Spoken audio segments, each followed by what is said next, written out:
గుడికెళ్ళి మనం దండం పెట్టుకుంటాం, దేవుడా నన్ను ఈ గండం నుంచి గట్టెక్కించని, లేకుంటే నాకు గండాలే రాకుండా చూసుకోమని. నేను ఆరోగ్యంగా ఉండాలని, ఆనందంగా ఉండాలని, ఎదగాలని, ఇలా ఎన్నెన్నో కోరుకుంటాం. నిజానికి ఆ దేవుడు నీ ఏ ఒక్క కోరిక నెరవేర్చడు.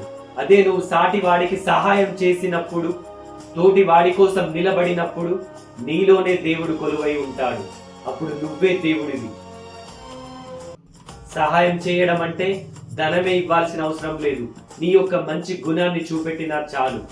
నీ యొక్క మాటలతో, పాటలతో, ఆటలతో ఒకరిని చైతన్యవంతం చేసిన, ఒకరిని ఉత్తేజితం చేసిన, ఆ సమయాన్ని బట్టి, సందర్భాన్ని బట్టి నువ్వు దేవుడివే.